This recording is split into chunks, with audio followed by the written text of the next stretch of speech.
10 BJP వైఫల్యాలపై Gandhi Bhavan ఎదుట కాంగ్రెస్ ప్రభుత్వం ప్రజా ఛార్జ్ షీట్ ఆవిష్కరించనుంది. CM Revanth AICC in charge Deepa Das Munshi ఆధ్వర్యంలో విడుదల చేయనున్నారు. మోదీ పాలనను విమర్శిస్తూ గాంధీ భవన్ ఎదుట పెద్ద హోర్డింగ్లు ఏర్పాటు చేశారు. నయవంచన పేరుతో భారీ కటౌట్లు సిద్ధం చేశారు. 10 ఏళ్ల మోసం 100 ఏళ్ల విధ్వంసం అంటూ బీజేపీ కేంద్ర ప్రభుత్వ వైఫల్యాల పేరుతో ఫ్లెక్సీలు ఏర్పాటు చేశారు.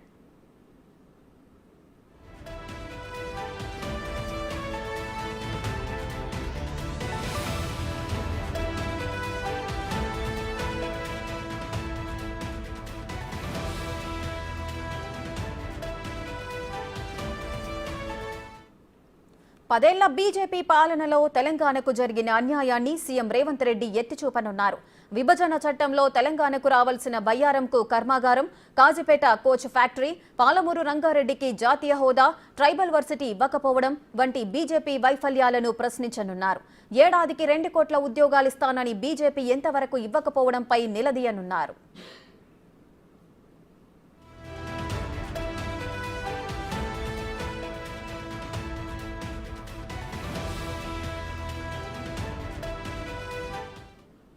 ప్రజా ఛార్జ్ షీట్ సందర్భంగా కాంగ్రెస్ ఏర్పాటు చేసిన ఫ్లెక్సీలకు సంబంధించిన మరిన్ని వివరాలు మా ప్రతినిధి సాదిక్ అందిస్తారు.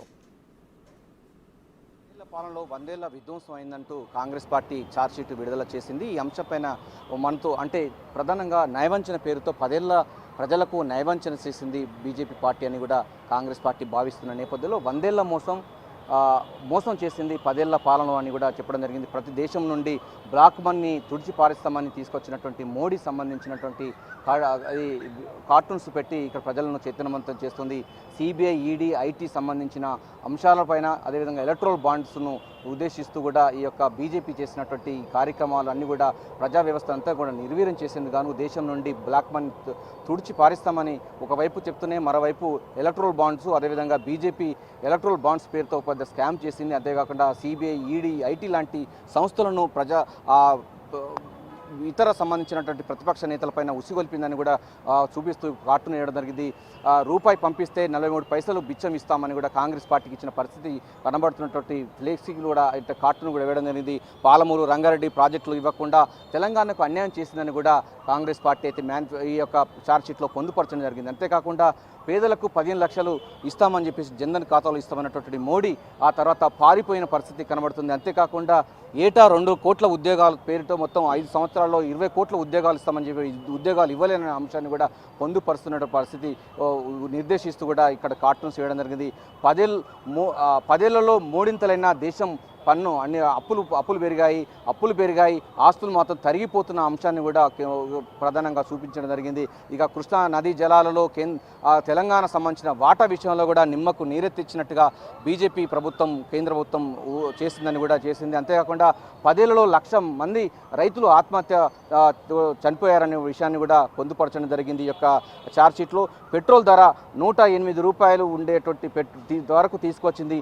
డీజిల్ ధర 96 రూపాయలు, కందిపప్పు ధర, నిత్యావసర ధరలు 180 రూపాయలు, వంట నూనె 180 రూపాయలు, ఇట్లా ఇబ్బడి ముబ్బడిగా ప్రజా సంబంధించినటువంటి నిత్యావసర ధరలు ఆకాశాన్ని అంటుకున్నటువంటి పరిస్థితి కనబడుతున్నది. సో బీజేపీ పాలనలో ఇదా జరిగిందని కూడా చెప్పడం జరిగింది ఒక ఫ్లెక్సీని. మరోవైపు ప్రతి ఏడాది 2 కోట్ల ఉద్యోగాలు ఇస్తానని కూడా ఇవ్వలేని పరిస్థితి. నిత్యావసర ధరల పెరుగు, పెట్రోల్ ధరల పెరుగు, గ్యాస్ ధరలు తగ్గిస్తామని కూడా చెప్పారు, కానీ ఇవ్వలేదు. అంతేకాకుండా అందరికీ ఇండ్లు నిర్మించి ఇస్తామని చెప్పేసి అది కూడా దాటవేసిన పరిస్థితి కనబడింది. నోట్ల రద్దుతో నల్లధనాన్ని తీవ్రవాదాన్ని నిర్మూలిస్తామని చెప్పారు, కానీ అవి ఆచరణ సాధ్యం కాలేదు. రైతుల ఆత్మహత్యలు అన్నది రెట్టింపోయిందనే విషయాన్ని, అదేవిధంగా దేశం సార్వభౌమాధికారమైన భారతదేశానికి చైనా దురాక్రమించినటువంటి అంశాన్ని కూడా బీజేపీ యొక్క వైఫల్యంగా చిత్రీకరిస్తూ కాంగ్రెస్ పార్టీ ఛార్జ్ షీట్లో పొందుపరిచిన సందర్భం కనబడింది. 10 ఏళ్ల కన్నీళ్లను యాదించుకుందాం, ప్రజాదౌరులను పాలనను అంతం చేస్తామన్నటువంటి అంశాన్ని కూడా ఈ యొక్క పూర్తి స్థాయిలో కూడా ఈ కాంగ్రెస్ పార్టీ ఛార్జ్ షీట్లో పొందుపరిచిన అంశం ఉంది. యువతకు ఈ మోసాలు చేసింది, యువతకు ఉద్యోగాలు ఇస్తామని చెప్పి ఉద్యోగాలు ఇవ్వలేదు అని కూడా అంశాన్ని కూడా చెప్పింది. అంతేకాకుండా దళిత గిరిజనులకు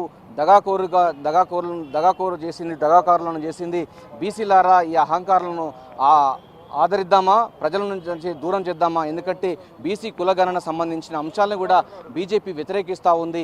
ఎస్సీ ఎస్టీ బీసీ వ్యతిరేకి మోడీ అంటూ కూడా కులగణన వ్యతిరేకిస్తున్నారు. రోజుకు దళితులపై 157 కేసులు జరుగుతున్నాయి, వారిపైన దాడులు జరుగుతున్నాయి, ఆదివాసులపై దాడులు జరుగుతున్నాయి.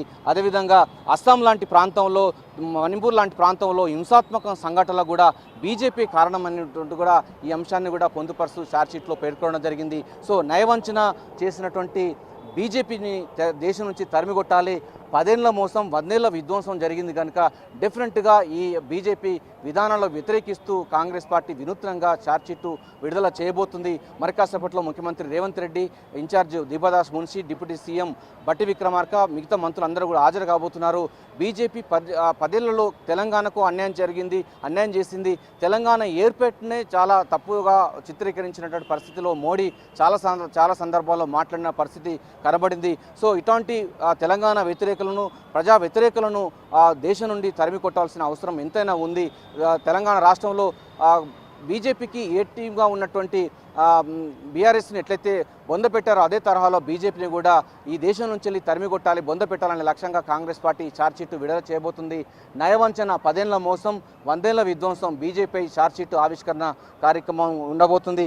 ఈ యొక్క ఎస్సీ ఎస్టీలపై, బీసీలపై జరుగుతున్నటువంటి అన్యాయాలను, అకృత్యాలకు అజ్యం పోస్తున్నటువంటి బీజేపీ మతోన్మాద శక్తులను దేశం నుండి తరిమి కొట్టాల్సిన అవసరం ఎంతైనా ఉంది. ప్రజాస్వామ్యాన్ని మరింత పరుడలించాలంటే కాంగ్రెస్ పార్టీ ఈ దేశానికి శ్రీరామ రక్ష అని కూడా చెప్తున్న పరిస్థితి కనబడుతుంది.